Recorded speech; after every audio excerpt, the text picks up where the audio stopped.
Hey, it's Dr. Phil, and I'm talking to you from my conference room at Paramount Studios today, and I am with Coach Mike here.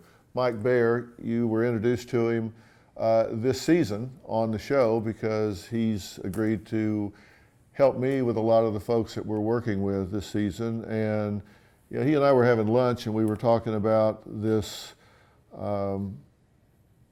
suicide pattern that we've been seeing, and we've got what Kate Spade has tragically taken her life, Anthony Bourdain, Robin Williams. We go back a little bit, Chester Bennington from Lincoln Park, Chris Cornell from Soundgarden. There's just been a lot of really high-profile suicides, right?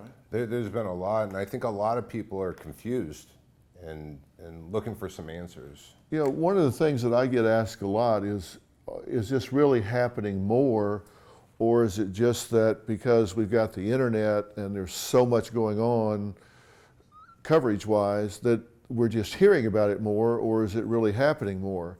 And so I really started doing some research on this. You and I have talked about this, and the fact of the matter is, sadly, suicide rates are up. In fact, there's an increase in suicide rates 25% since 1999.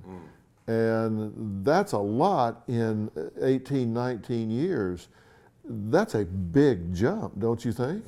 It's really big, considering people can look at healthy options on the internet and who they pursue and what they follow, and there's also the other route, which is people getting into a really dark place. Yeah, and so I dug a little deeper because I said, okay, so if there's been a substantial increase in people that are taking their own lives, who is it? Who are the people that are taking their own lives? And one of the things that was really disturbing to me is that the CDC reports that 54% have no history of mental illness. And here's what that means. That means they are untreated. It doesn't mean they don't have mental illness. It means because they have no history of mental illness, that means they haven't been in treatment. They've had mental illness, most likely, but have not been treated for it because they have no history of mental illness, meaning they haven't engaged a treatment facility, a treatment professional. So they've either had an untreated mental illness or they have encountered some kind of acute stress, grief, abuse, some romantic breakdown, some financial crisis. So 54% of these people had not engaged any kind of mental health professional or treatment facility before they took their life. Which makes it really hard to know their diagnosis, what the treatment plan would be, how to actually help someone.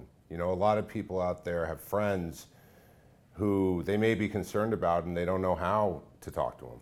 Yeah, but think about it. What you're saying is so important because that means they had not even been through the first line of defense. How many of those people, even going to their first counselor, that maybe they're a counselor at their church, their neighborhood therapist, how many of those, even the first line of intervention, could have been saved that never reached out? Because the CDC reports further that 90% of the people that do take their life did have a mental illness at the time that they did it.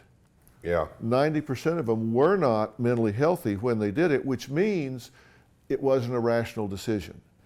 They weren't thinking mentally and emotionally clearly at the time that they took their lives. So I think one of the things that Mike and I are wanting to say is that taking your own life is not something that's done by rational people. It's something that's done by people that are suffering from mental illness, half of which never ask for help. So that's very suggestive of an issue of asking for help, and we're going to talk about that in a little bit. A really shocking statistic that I found is that 60% of all gun deaths are suicides. Wow. 60% of people that die from firearms are self-inflicted. And I was really surprised at that because you think we mostly be people shooting other people, but they're actually turning the guns on themselves. while they're suffering from mental illness and irrationality. And it goes. That's disturbing, It's right? disturbing too, because for the people who are diagnosed as mentally ill and who have been struggling, the fact that they have something so accessible to them to hurt themselves or another person, you know. Yeah. You know, I had an uncle that was a police captain in Texas for like 40 plus years. And I asked him one time why switchblades were against the law. And he gave me an interesting answer. He said, because you can click a button and stab someone, it takes away the step of having to feel that cold blade in your hand, go through the step of opening the knife, and then the operation of actually stabbing someone. It lets the impulse take over by eliminating the steps. He said that's the sense behind a switchblade. It makes it too quick for someone to think. And that's why he said switchblades were illegal, because it really made people that had impulse control problems act irrationally. And that's what you're saying about guns. It's so quick, somebody can just pick up, pull the trigger, and their life is over. And it's a pretty shocking thought. I'm curious, you know, one of the things when we got together and I was asking you questions is to understand a little bit about the psychology of someone who would take their own life. You know, there's so many different theories. It's almost one of those taboo topics. And I thought it'd be really helpful for you to explain what's the typical psychology of someone who reaches the point. Well, I will, and I tell you, the interesting thing is, this is the 10th cause of death in America. All the diseases, car wrecks, everything, suicide is the 10th cause of people losing their lives. There are 45,000 people a year take their own life. And the problem is, this is not a single factor phenomenon. It is a complex, multi-factor phenomenon. And what leads to suicide can be a combination of a lot of things.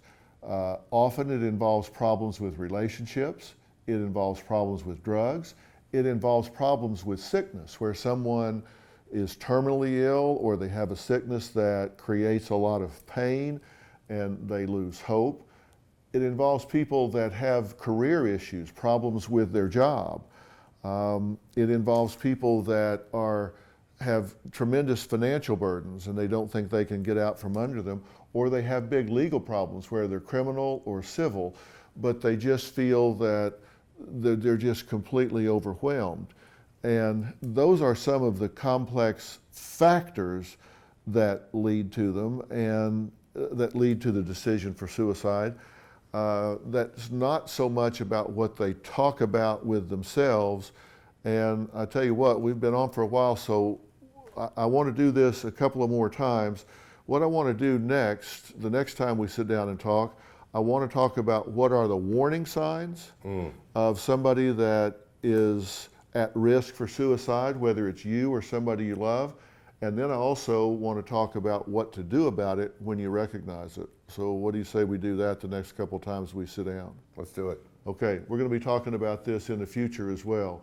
So next we're going to talk about what are the warning signs and what to do when you see them.